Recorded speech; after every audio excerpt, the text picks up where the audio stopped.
I still remember the word of Jesus in Matthew chapter 9, verse 29, when he says, to two blind men, he touched their eyes, and he said, it shall be done for you according to your faith. You hear that? It shall be done for you according to your faith.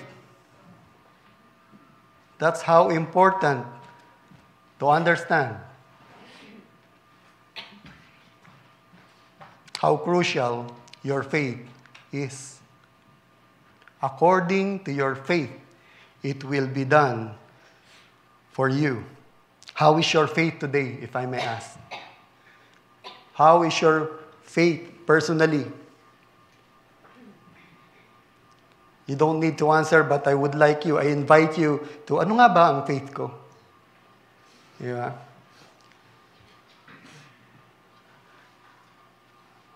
Kasi nakaka-interest dito. What is interesting, Jesus sees each of us faith. He could see if you have no faith in Him, if you have lacking in faith, if you have a strong faith or a great faith. Isn't it amazing? Kaya, napakaganda na makita natin kung gaano ka-importante na maunawaan to. According to the scripture, we would like to know what biblical faith is. Of course, how to have this faith, how it will grow, how to live out this faith, and how does it protect us against the scheme of the enemy. This is our main passage. Ephesians chapter 6, verse 16. In addition to all this, take up the shield of faith, with which you can extinguish all the flaming arrows of the evil one. Take up the shield of faith. As we read the writings of Paul, which we believe inspired by the Holy Spirit, makikita nyo, he truly invested his entire life since the conversion hanggang huling hininga. Grabe. And this is what amazed me as I ponder on this. He had this clarity when it comes to spiritual battle. The reality of the spiritual battle in his everyday life. And also, he's fully aware about the full armor of God. And at the same time, ito yung na-excite ako eh. The more, it seems to me, that the more you know the battle, awareness, and the more you know also the weapons, you could see wala pang taong nakarating ng kagaya ng accomplishment ni Paul when it comes to the gospel sa lahat ng Christian. Of course, by the grace of God. Because I'm imagining it, you are persecuted, and then writing all this, 30% of the New Testament being written by Paul. Hindi naman ito yung gantong nagtatype lang tayo, di ba? Delete. And then at the same time, he's visiting churches by himself also sometimes. Can you imagine the accomplishment or the Lord what accomplished in his life? Let us pray. Heavenly Father, Abba, we acknowledge your presence. We are approaching your throne of grace right now, your holiness, in the name of Jesus. Father, thank you for everything that we have. At sa lahat po ng mga kapatid namin na nandito, Lord, sa buhay ng bawat isa. Thank you for all your provisions, especially the gift of life and the blood of Jesus for sending your Son so that right now you could hear us directly, Lord, through Him. Right now, Lord, we ask for your guidance, the anointing of the Holy Spirit be upon this message, O Lord. Myself, humble me, Lord, and also the listeners. Even in Facebook Live, O Lord, prepare our heart for this message, O Lord, for your living word. Guard our heart, O Lord, and help us to have this 100% attention focus in your word, listening, Lord. This is my prayer in Jesus' holy and loving name. Amen. You have heard about the belt of truth, right? The breastplate of righteousness, the helmet of salvation, and Nike also, the shoes of the gospel of peace. Still remember that? And this time, the shield of faith. Most probably, you are now all aware that the full armor of God is Jesus Christ Himself. Amen? Amen? So, at least sa series na to, yun ang uwi natin, take away natin. The full armor of God is Jesus Christ Himself. Actually, in Proverbs chapter 30, verse 5, He is a shield to those who take refuge in Him.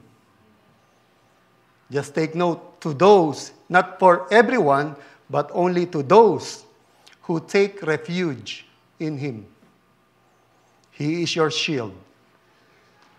First, we need to understand what the biblical faith is and what is not, okay? So let us first unleash some of the false assumption about faith. Faith is not, okay, is not unshakable belief in something without proof or evidence. Pagka binasa mo sa Collins British English, yan ang, syempre, reliable to. You would believe it, but it is not. Okay? Later you will learn more. It is not giving up reason, irrational, or rational thinking. And it's not believing in something that you do not know. That's not biblical faith. It's not fanaticism. Fanaticism is believing without understanding. That's fanatics. But that's not biblical faith. Although in some point in our life, I myself, I believe I was once fanatics when it comes to that definition. Because I had a lot of practice, I didn't know why I was doing it. Believing without understanding. So, the biblical faith, of course, faith, we would like to see the Greek and noun and not in Visaya, no? Medyo alam natin yung ano neto, iba yung translation niyan. But pero sana Greek pistis. Okay? May S. Kaya niano ko yung S eh. S. Peace. Tinignan ko pa siya ano ibig sabihin nun sa may sabi ko, iba pala talaga to. And pistuo, when it comes to Greek. Okay? Ito yung Greek, yung pistuo.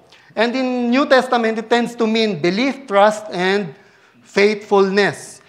So, it is also important for us to know that it appears 200 times in the New Testament and they all relate to activities or action. Okay? So it means active faith. So, what is biblical faith? Ito yung nakaka-amaze dito sa Scripture. This is as far as I know, many people also would agree that the only word that has definition in the Bible is this word.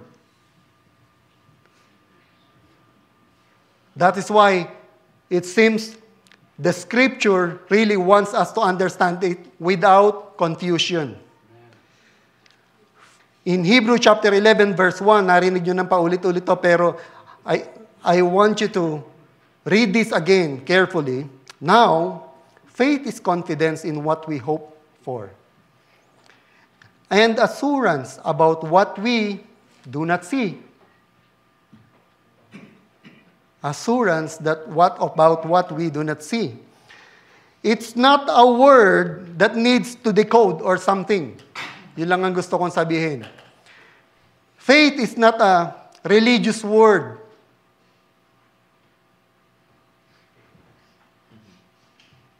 Faith is not a religious word. It is simply mean belief. Trust. It manifests in you. It is evident in your daily life. Belief system. In some translations, confidence said certainty or substance of things. When it comes to assurance, in some translations, evidence and conviction about what we do not see. Side note lang, promise, faith, and hope, halos hindi mo siya mapaghiwalay. Okay? But sometimes, it is interesting that some people may have hope, but they think they have faith. Okay? So we would like to clarify that. Faith is here and now. Okay? Ibig sabihin, at this very moment, this is in your heart. I have faith in you, Pastor JR, right now. That's why it's not proper to say, I will have faith in you next year. Okay? Yeah. Faith is at this very moment, the substance that you have. While hope is for the future.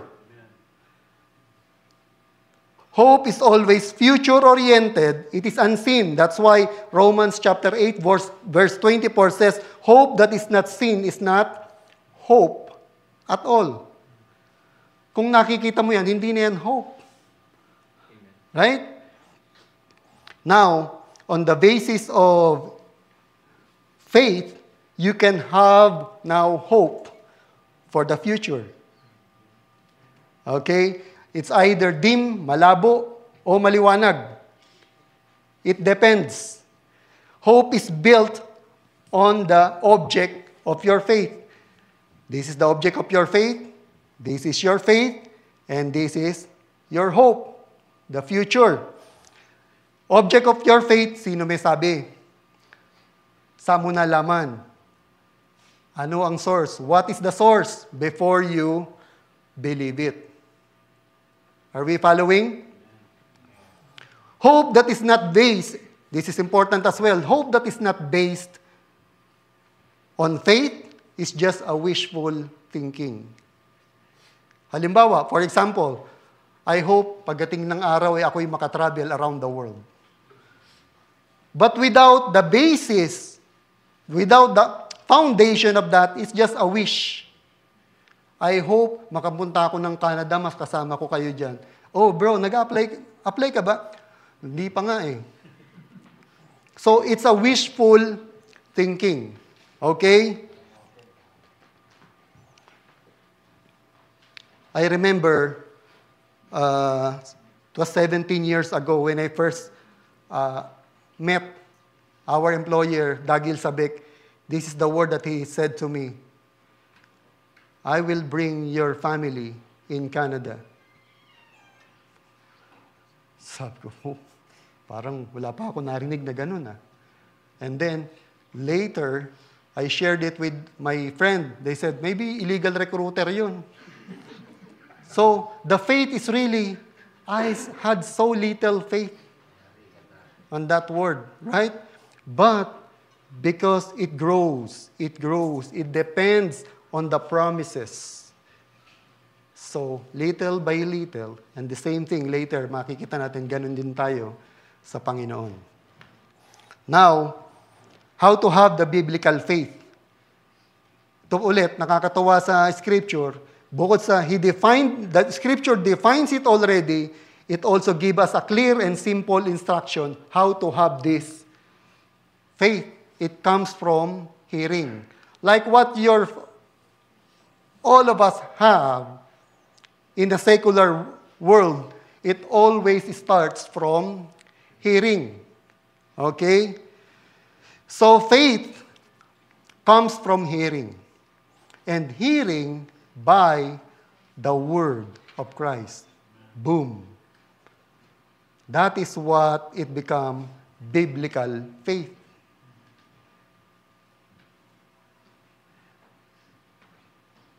Are we following? Amen. Comes from hearing, and hearing by the word of Christ, the source. If you have this faith, in the object of your faith is what it makes it, because it is Jesus. That's what makes it biblical faith. Please note that the nature of faith never changes. Yung nature ng faith.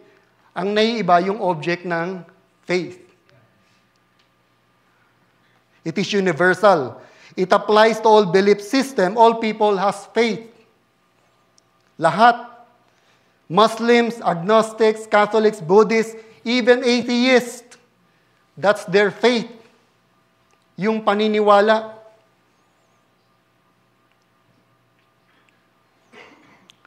And it's not limited, as mentioned, not limited to religion. And biblical faith, na tinutukoy natin dito, again, has only one source. By the word of Christ. Amen. Not by the word of Abraham, not by the word of Solomon, not by the word of Moses. Because sometimes pag generalize mo to dito dumadami. But that's why when Jesus said, greater than Moses or Solomon is here. Before Abraham, I am. It was not Moses, but the Father who gave the manna to you, and I am the bread of life. Solely, biblical faith focus on Jesus. That's why Jesus says, all the prophets and scriptures and writings talks about me, lead to me. Sabi niya sa Pharisee, but you refuse to come to me to have life. Biblical faith. He narrows it down. Okay? Kaya maganda dahil hindi na siya magulo.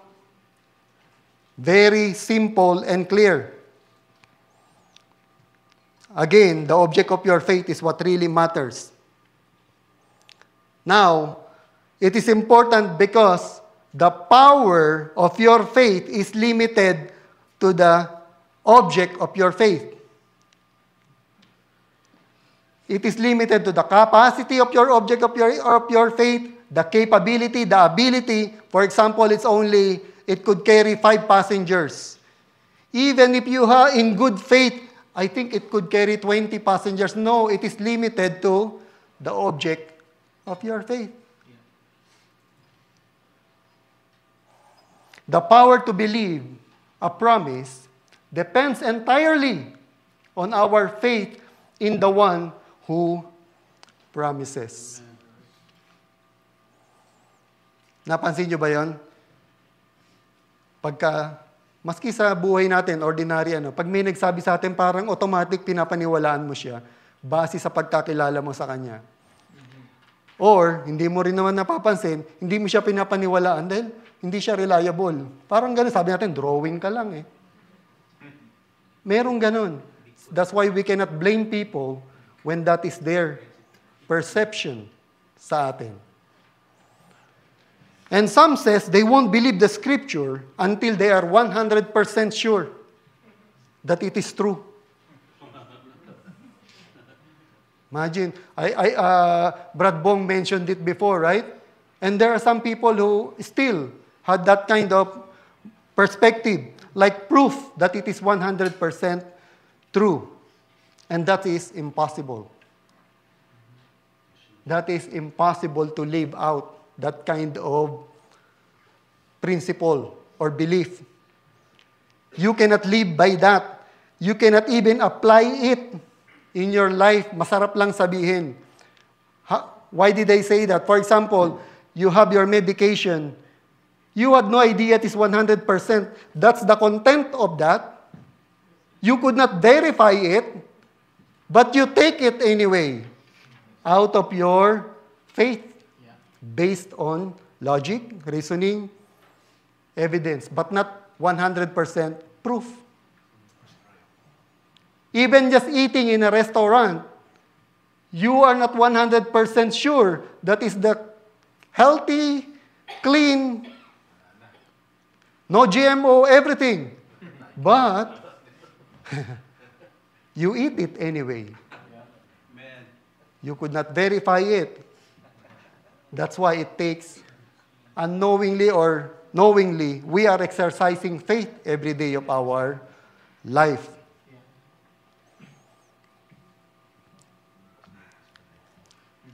So when you hear the gospel of the Word of God and you believe it, it will lead you to obedience.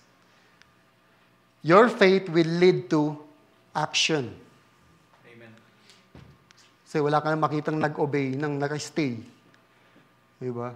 I will obey. Minsan sa atin, magandang example yan sa mga parents, di ba? Nag-obey, pero nandun lang. Wala pa rin, di ba? Obedience sa mga kids. Obedience leads to, ibig sabihin, action. Synonymous to action. It's a verb. Okay?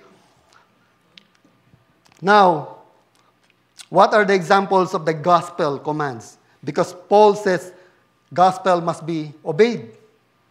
Right? First and foremost, repent and be baptized.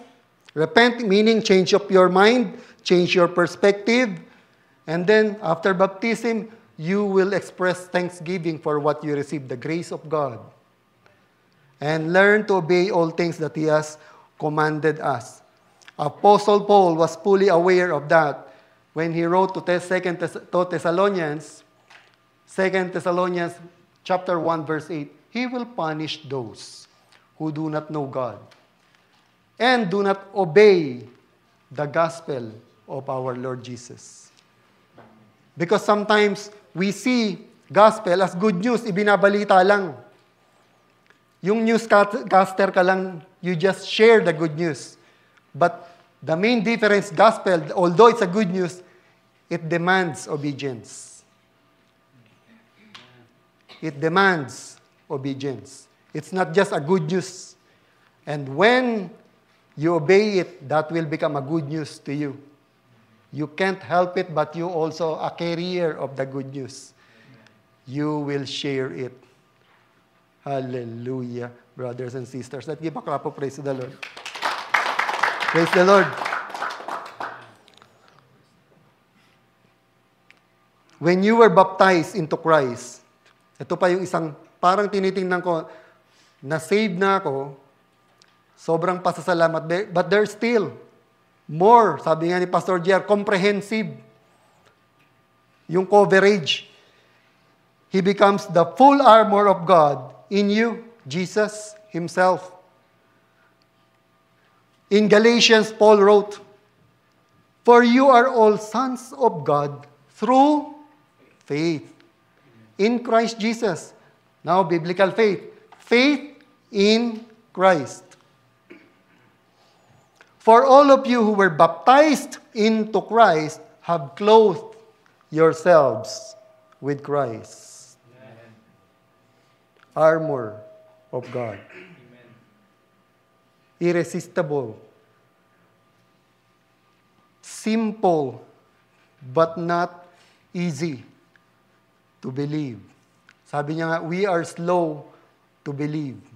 We are not rejecting it right away, but we are slow to believe. It took me 4 years listening, and then, Amen. and in my experience, I remember my experience is so simple, but in my experience, I just would like to share it, I wrestled with it. I wrestled with it. It wasn't clear to me then, but now it's clear to me now. according to the scripture, there were 3 enemies that are at work against my decision during that time. And most probably you could relate, mga kapatid, di ba? First, my old self. Parang di ko kayang ganun buhay. Mahilig ako sa nightlife. Parang okay naman ako. Naniniwala naman ako. I believe. But I don't think the deny yourself would work for me. Sinasabi ko lang yung nasa thoughts ko, no? Nung time na yun. And second one, of course, Satan. He doesn't want you, of course. Like in the parable of the sower, just would like to share it with you. Right now, it is happening. Matthew chapter 13, verse 19. When anyone hears the message about the kingdom, right now, and does not understand it,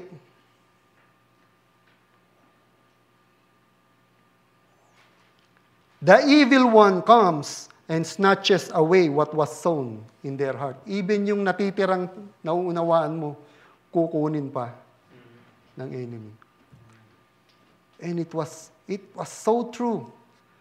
In my experience, back then, we were discussing, my brother and I, Joel, natatanda mo yung bro, I don't know how Jesus saved me. Ang bobo-bobo ko, ayoko, nahiya akong magtanong. As kuya ko rin, sabi ni bro, baka, di ba tagal-tagal na noon, 2,000 years? How he could save me? Hindi pa ako pinapanganak. I could not understand it. I wrestled with it. But lo and behold, when I surrendered, because I was wrestling with it, according to my own thoughts, just listening and then surrendered, it humbled me. Amen. I saw myself, I badly need Jesus. Never told that, just, I want to be baptized. That's why it's not biblical to say, we have a baptism in the schedule. No. Like the eunuch, you could not help it. There's a water, what keeps me from doing this? And lastly, the world. Anong sasabihin ng mga kaibigan ko? Anong sasabihin ng mga kasama ko? Na pinagtatawanan natin ng mga Christian nung araw. Tapos ngayon ako magpapabaptize. Wala akong palabra de honor. But when I surrendered myself, it made a lot of difference. Hindi ko na pinahalaga ng sasabihin ng tao, but ang sasabihin ng Panginoon. Amen. Hallelujah. Baptism is where officially declare our allegiance to our Lord and Savior, Jesus Christ.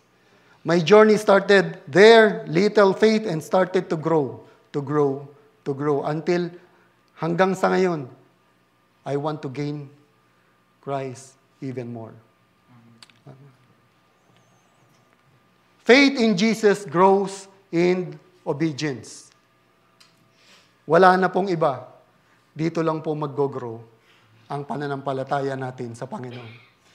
It grows in obedience. Without obedience, there will be no growth in your faith. As you abide in His Word, you will bear much fruit. As you abide in His Word, you will bear much fruit. It is good to understand that all who obey the Word of Jesus, even in the Scripture, they never fail to experience the joy. Remember the word of Mary to some disciples at the wedding where Jesus turned water into wine? Familiar tayo doon? Mary said to the disciples, whatever He says to you, do it. Ang Nike, no? Just do it. Let that message sink in sa inyo, mga kapatid. Whatever He says to you, even though it doesn't make sense, just do it. I like the slogan of Dr. Ronald Macam. It's sa Facebook niya, hearing and doing what God is saying. I really like that. Hearing and doing what God is saying. I will just medyo, yan ko lang yung version ko. hearing and doing what Jesus specifically is saying.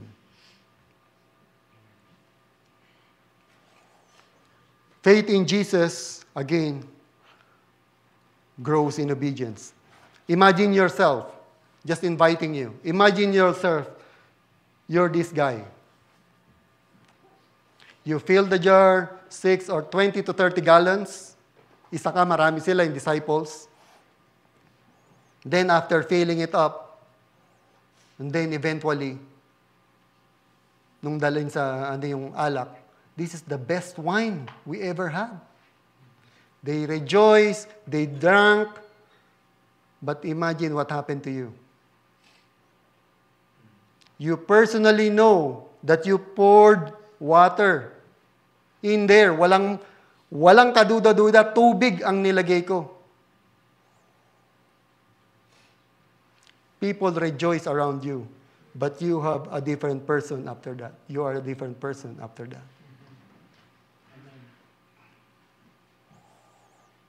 Or imagine yourself, I like this story always, as one who asked Jesus, asked by Jesus si Peter, go to the lake, Peter, para may pambayad tayo sa temple tax.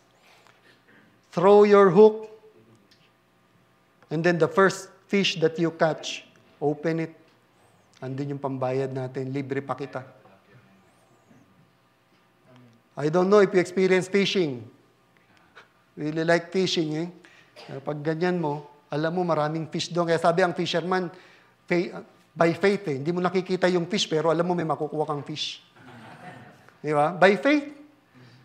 But when he catch that,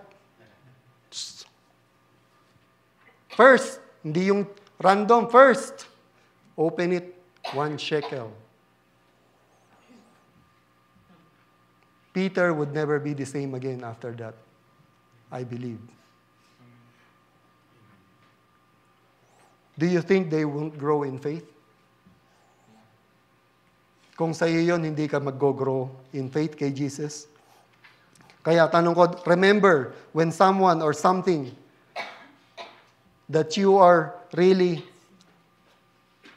have faith on that person or on that thing, do you remember when it grows or when it shrink? Di ba? Dati, ito yung gusto kong brand nung kotse, pas biglang nag-iba. It fails. Hindi na ako, nasira na yung faith ko dyan. Dito na ako. Different object of faith. Or before, that person was so reliable, credible, but now, it shrink. Or dati wala, on the other hand, wala akong tiwala dati dyan. Merong gano'n, di ba? Tingin mo, parang wala akong ano dyan. Pero, eventually, ano pala nitong tao? Dahil ko naririnig yun dati, kay Pastor JR. Kasi wala daw silang kay Pastor JR. Pero later, lo and behold, you do not judge the book by its cover, but many people were so blessed when you live, you realize who Pastor JR is. At ganun din tayo sa Panginoon. Same thing here. True faith will be tested. Our faith will be tested. Last week, umattend ako ng birthday. Nandun kami sa may birthday, ang daming tao. And then one of the visitors, kaibigan ko naman, pero ang sabi niya in Tagalog, it's like, ang buhay, ganito, tumatanda na tayo, even your faith can do nothing. That's the word. Kahit ang pananampalataya mo, walang magagawa. So, it's like the Lord's giving me some message. Is it really true that our faith can do nothing? On the other hand, that's the only thing right now that we have that is important. Faith that is not tested has no value. Amen? It's like a gold that has been refined by fire to expose the impurities. Sarap panoorin yung na yun ng ng gold. lalagyan mo na ng silver, tapos makikita mo yung mga impurities. How it become pure. 22K. Keep in mind, that is for you to know when you are tested. It's not for the Lord's. He knows if you are weak or lack of or strong faith, but the Lord wants you to know sa sarili mo mismo. Remember Peter? He was sure, he was fully committed to the Lord. Sabi niya sa Matthew 26 verse 33, sabi ni Peter, even though all may fall away, kausap niya si Jesus, even though all may fall away, I will never fall away. Even though all may fall away, Lord, I will never fall away. Sometimes may ganun tayo. Be careful. And we know the story. Right? Eventually, Peter was truly humbled by the Lord. How about Paul? Sabi nga ni Paul in 2 Corinthians, we are hard-pressed on every side, but not crushed, perplexed, but not in despair, persecuted, but not abandoned, struck down, but not destroyed. Amen. Hallelujah. Gusto ko yung analogy na to, yung hard-pressed, yung orange.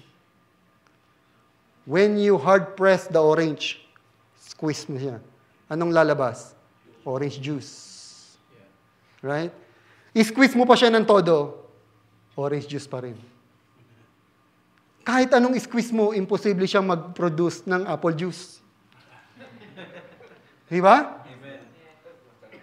Now, the analogy, the metaphor about that is when you are hard-pressed. Ngayon, maganda, okay, good looking, mukhang cool. When you press, Jerry, squeeze, hard press, sa tingin nyo, anong lalabas sa atin? That is who you are. Amen. That is why the Lord would like to purify you, to create in you a pure heart. And it's a lifelong journey.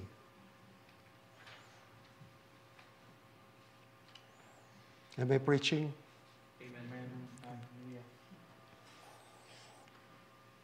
Now, God allows Satan to tempt us as how He allowed Jesus to be tempted in the wilderness, right? And we know the story for 40 days. Bear in mind that Satan will tempt you not only once, not only twice, but thrice when it comes to Jesus before He left. And wait for the opportune time. Parang Arnold Schwarzenegger, I'll be back.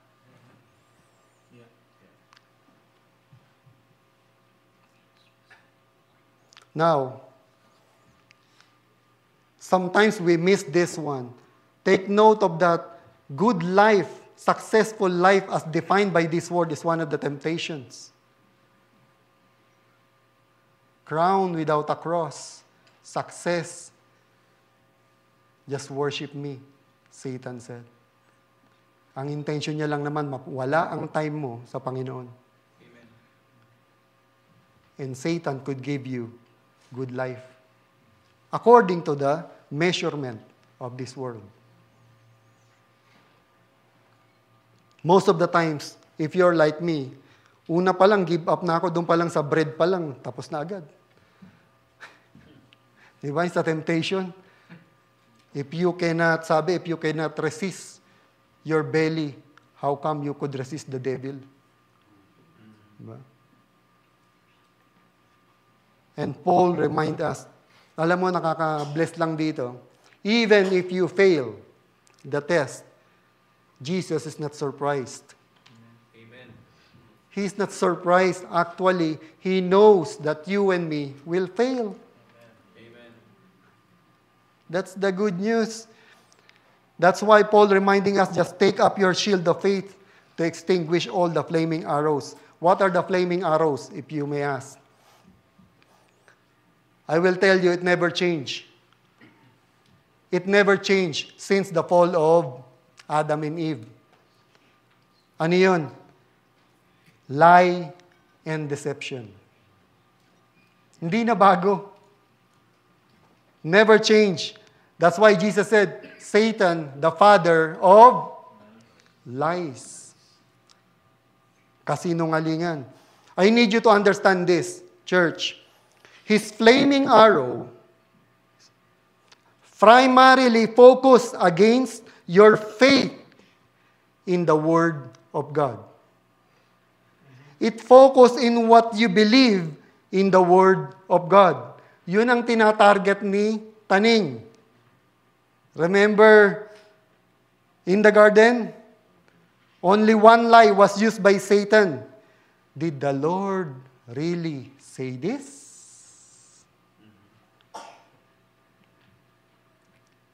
Is it, right now sa atin, is it in the scripture? Did the Lord really say this? And then, they doubted the word of God. You will surely die. And he said, Satan, you will not surely die. Actually, isa lang yung temptation, di ba? Isa lang yung lie. Because there was no other man for Eve to choose. Yeah. There is no other woman for Adam to commit adultery. Right? There was no gadgets to envy.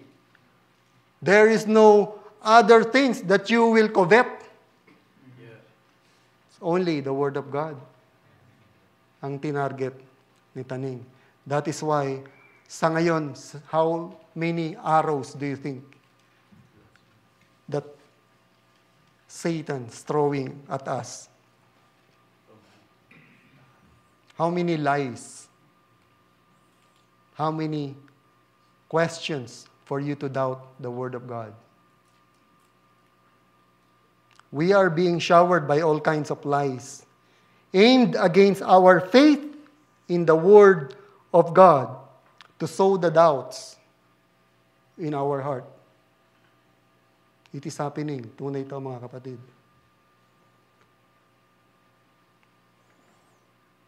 And remember, Satan also is constantly using the Word of God, quoting the Word of God. He's just twisting it, distorting it until it makes sense to you, not in the proper context, but exactly the Word of God. Nasusulat.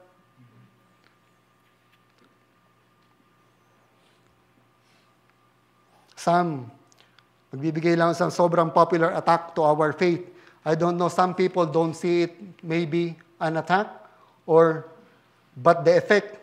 Let me ask this question to you.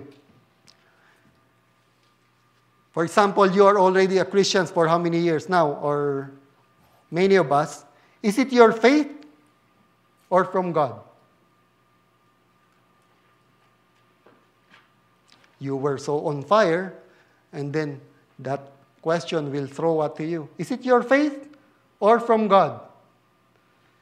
Is it your faith that saves you or the work of Jesus alone? And many brilliant Christian theologians passionately argue about this. Inside the Christendom, they say if you contribute faith to the process of your salvation, then it's not pure grace anymore. Kung meron kang participation, it's not grace anymore. You are spiritually dead, and dead cannot make a decision. Because dead can do nothing. Yan ang argument nila. Christian to mga to. And unless you are chosen by God and given you faith, you cannot be saved. You have zero hope to be saved kasi nga dead ka without being elected by God. Now, ang tanong ko, if you're a Christian, sobra kang passionate, those questions thrown at you, how is that question and theological reasoning affect your faith? You may start to doubt. Save nga ba ako? Sigurado ba ako? Elect nga ba ako? Remember this. Believing doesn't mean you are contributing. Okay? Faith is not meritorious. Walang merit that they are saying. Okay? It doesn't mean that you have faith in the ability of Stephen Curry.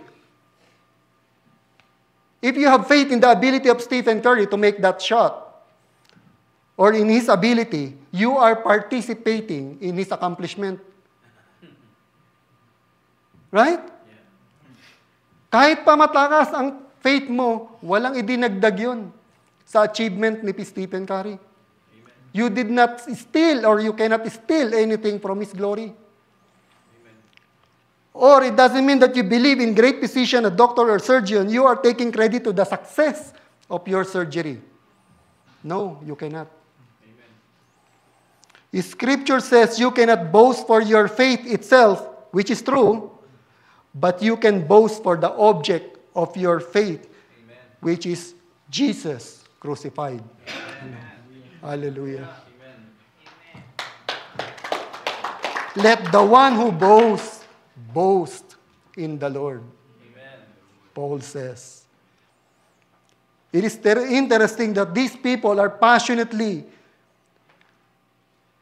conveying this message, arguing about your faith using 1 or 2 verses, which is talaga namang nakasulat, but ignoring the numerous statement that Jesus says.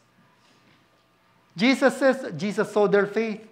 You of little faith, if you have faith, your faith has made you well, Jesus said. Your faith has made you well. Your faith has saved you. Proven genuineness of your faith. For you know, and many, many, many more. And they are keeping with this 1 or 2 verses, trying to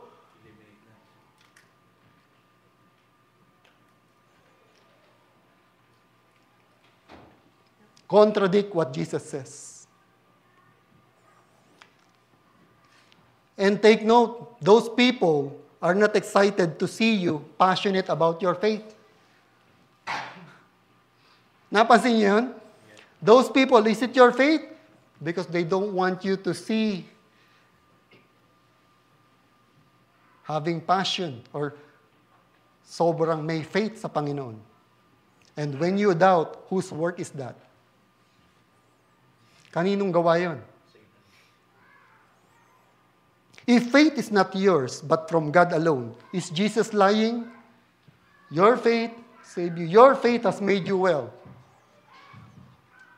When Jesus says, my blood, my body, my covenant, my grace, my kingdom, He's just stating the truth. That's why when He says, your faith, it is your faith. You can make a choice. If you receive my message or reject my message, it is your. That's why sinimbolan ko kanina, according to your faith, it will be done for you. And when Jesus says, my Father is now your Father, that's true. Let's give a clap of praise to the Lord. My Father is now also your Father. Amen. Hallelujah. Praise the Lord. If faith is not yours, why is it lacking? If faith is not yours, why is some little? If it's not yours and from God alone, why it needs testing to prove the genuineness? And if it's from God, why even the demons has it? Remember, demon pistuo? They pistuo too. They believe too. And if I have zero ability to produce that faith, why do I deserve punishment? Kung wala naman pala ako, dead naman pala ako, anong kasalanan ko kung mapunta ako? Why are you blaming me for my sin? It doesn't make sense, but this attack continually sowing doubts in the hearts and minds. As sabi ko, guard your heart, mga kapatid. Amen. The battle is real. Amen. And focus in your faith in the living Word of Jesus. Amen. That's why, sabi nga ni Brad Bong, ini-encourage namin kayo umattend ng house churches because this will encourage more questions. But we would like to clarify it, pray for it. Amen? Amen. Now, this is a good metaphor to add into that. Faith is like electric cord. Okay? It's like an electric cord. Some is short, some is 1 meter, 10 meters. But when you plug it, the short one has 120 volts, right? Mm-hmm. The longer one has 120 volts as well. Yeah. That's why Jesus says, even if you have little faith, 120 rin yan.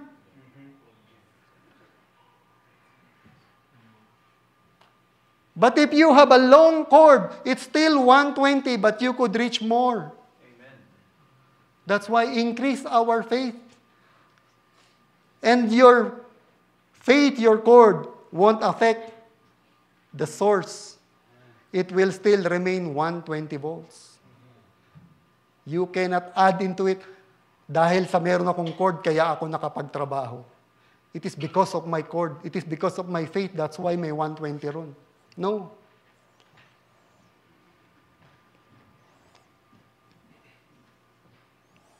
And Jesus is saying, just abide in me. Connect to the vine, to that power, because some people is using, ano yun? Yung may battery. Decharge, di ba? Wireless. And then you will go and then just use it. And then it's limited. Very limited. Plug it to the source. The grace of God. And you will bear much fruit. So going to Satan's flaming arrow, it's a good thing now. Satan asked permission before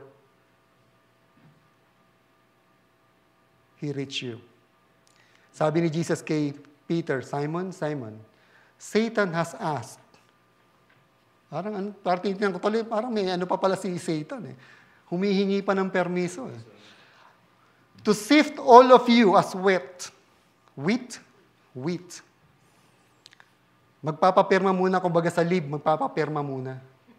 Susubukin ko lang yung si Buboy na nabalitaan kong faithful eh. Papaalam kay Jesus. Here again, Satan cannot touch you without asking permission from Jesus. That is the essence of it. Because not only Peter, but all of you. Satan asked all of you.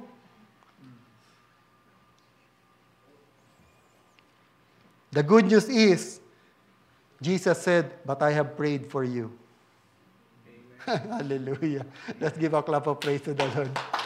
But I have prayed for you, Simon, that your faith may not fail. Jesus is praying that our faith will not fail, and when you have turned back, strengthen your brothers. Amen. Praise the Lord. Wonderful. Some reminder how to resist the work of the enemy. Sabi James, submit yourselves therefore to God, resist the devil, and he will flee from you. Amen.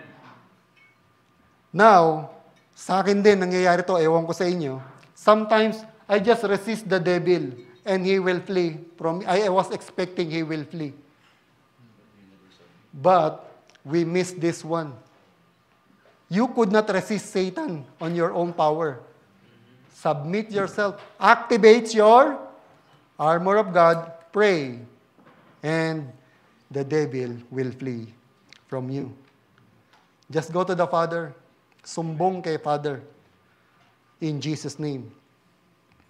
And when the temptation comes, as it will, sabi nga ni Jesus, remember that Jesus is praying for you. Now, if you have that new mindset now, you could say it now. Consider it all joy, my brothers and sisters, when you encounter various trials. It becomes a joy. Trials, knowing that the testing of your faith produces endurance. And let endurance have its perfect result, so that you may be perfect and complete, lacking in nothing. Repent. Change your mind when it comes to trials. Hindi yan lumusot ng walang blessing ng Panginoon. Amen. There is a purpose for that one. Hindi siya inallow ng Panginoon if it's not for your own good. Spiritual good. And when you go back, sabi niya nga, palakasin mo ang mga kapatid mo. Let the testing of faith serve its divine purpose to help us grow in the likeness of Jesus Christ. Lahat tayo dito, mga kapatid, work in progress. And for our central idea, only by faith in the words and finished work of Jesus, we will overcome. Amen. Hallelujah. Hallelujah. Only by faith in the word of Jesus and the finished work of Jesus, we will overcome. Application, what now? First, be mindful that you are in a spiritual battle. Given na yun. Diba? Evaluate when you go home. Even today, evaluate your object of faith. Saan nga ba naka-anchor ang faith ko? Is it in my ability, in my church, in my power, in my finances, in my skills, but not in Jesus Christ? Be honest when you evaluate yourself. Activate your full armor with prayers daily, acting out your prayer, your faith in Christ. As the scripture says, for whatever is born of God overcomes the world. And this is the victory that has overcome the world. Our faith Amen. in Jesus. Hallelujah. Napakaganda. And this is the victory that has overcome the world. Our faith. And Jesus can see our individual faith right now. Either it is pleasing or displeasing. But He is the author and perfecter of that faith. Amen. As we close, having faith in Christ is not about what you preach or what you say. Makikita natin dito. Matthew chapter 25, verse 23. Well done, not well said. Well done, good and faithful servant. Like Paul, let us focus on the battle and finish the race with faith in Christ, so that we could say, I have fought a good fight, I have finished the race, I kept my faith. Let us keep our faith in Jesus. Amen. God bless us all.